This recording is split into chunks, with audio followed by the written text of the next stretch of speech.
You know, I guess I'm just going to have to turn this into questions and answers. So who's got a question?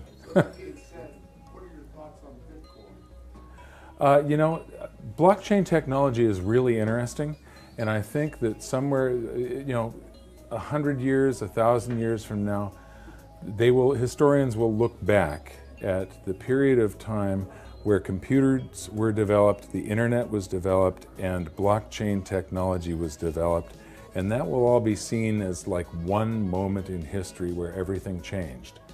And it's very powerful, except it can be used for good or evil. And the thing is, if it's a distributed full consensus network, blockchain technology, which Bitcoin is, for instance, there's millions of computers all over the world running the same ledger, double checking each other. They're not all owned by the same company or entity. That is something that can be used for good. But if they digitize the monetary system, and even if they're using blockchain technology, if there's a single entity running it, it's blockchain technology running on a central bank's computers or the government's computers or whatever, and not running on everybody's computer with some sort of incentive for people to run it, like Bitcoin mining, then it can be used for evil, because they can shut you off as a person, flick you off just like a switch. You have no access to the monetary system, even to buy food. You just suddenly don't exist. And that, to me, sounds pretty dangerous. They can track everything you're doing and everything you buy, everywhere you go, and I don't like that. Yes, I do. Very small amount. I didn't mention it yesterday during the panel because I don't really consider it the amount that I've got right now an investment. We were going to do an episode for Hidden Secrets of Money, and probably still are, on Bitcoin.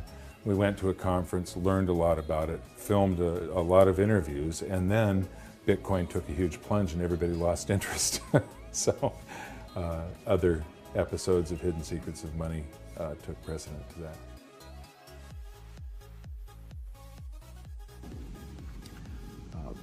Before smartphones were invented,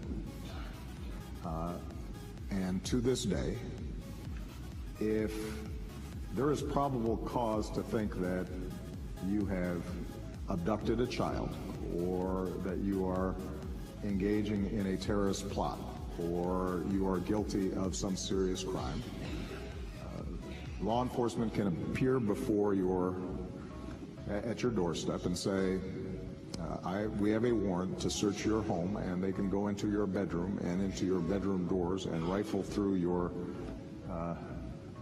underwear to see if there's any evidence of wrongdoing. And the question we now have to ask is, if technologically it is possible to make an impenetrable device or system where the encryption is so strong that there's no key, there's no door at all, then how do we apprehend the child pornographer? How do we solve or disrupt a terrorist plot? What mechanisms do we have available to even do simple things like tax enforcement? Because if, in fact, you can't crack that at all, government can't get in, then everybody's walking around with a Swiss bank account in their pocket. All right? So there has to be some concession to the need to be able to get into that information somehow. Thank you for inviting me to participate in your forum. I wish I could be there in person to take part in the discussions you'll have over the next few days. If we were building a financial system from scratch today, we'd do it on a digital platform. Digital can lower the cost of a range of transactions by as much as 90%, providing nearly universal access to innovative financial products and services. Unfortunately, we don't have that luxury of starting from scratch. So we have to show not only the vision to plan for this better digital future, but also the wisdom to manage a secure transition from the current system. It's a big responsibility, but with more than 2.5 billion people not able to get at formal financial services, the opportunity compels us to do it. Poor people do have assets, their intellect, their labor, their savings. The problem is that they don't have financial tools to capitalize on these resources. They're trapped in an inefficient cash economy that robs them of opportunities to insure themselves against risk, invest in their productivity, and ultimately to help lift them out of poverty. Innovations like vaccines and high-yielding crops have changed the future for billions of people. We're on the cusp of another breakthrough innovation, including the poorest in a financial system that increases instead of limiting the value of their assets. Transforming the underlying economics of financial services through digital currency will help those who live in poverty directly. It will also support a host of other development activities, including health and agriculture. I see two priorities for the immediate future. First, we need to drive the policy changes to make sure the poor can get engaged at this level. And second, we need a measurement system that tracks the progress towards drawing people in, not just to have accounts, but to really benefit from financial activity. The market economy will control its own interest rates, guaranteed. It did before the feds arrived, and it will after they're gone. And whether or not the Libertarian Party or someone else abolishes the Fed, it's a moot point, because cryptocurrency is coming. I promise you. It may or may not be Bitcoin. It may be something else, but it is coming. It is like the Pandora's box that has been opened. You will never get that idea back in the box. And when it comes, the Fed will disappear. The paper money will be gone, and the world will be in crisis for a while. It's the absolute truth. Governments will not be able to collect income taxes because there will be no record of any income for anybody.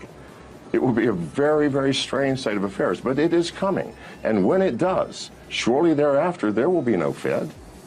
It cannot exist in the world of cyber currency.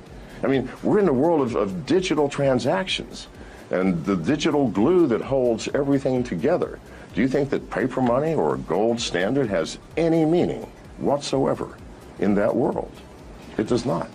All right, well, let me get your thoughts on the economy more broadly. I mean, this is the need to move money from place to place, the cost of doing so, the overhead, as you put it, makes me think, believe it or not, of Bitcoin, because some people have said, hey, Bitcoin is the answer to those problems. Are you a believer? Well, Bitcoin is exciting because it shows how cheap it can be. Bitcoin is better than currency in that you don't have to be physically in the same place. And of course, for large transactions, currency can get pretty inconvenient.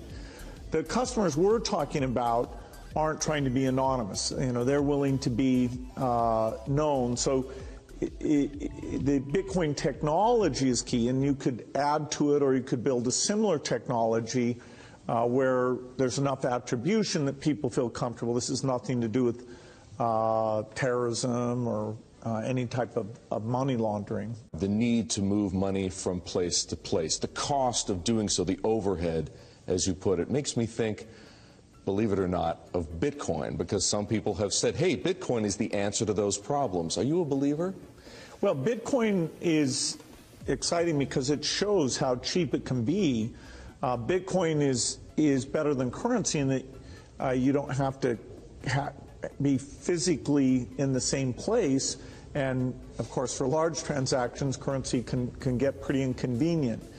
The customers we're talking about aren't trying to be anonymous. You know, they're willing to be known. So the Bitcoin technology is key, and you could add to it, or you could build a similar technology where there's enough attribution that people feel comfortable. This has nothing to do with terrorism or any type of money laundering.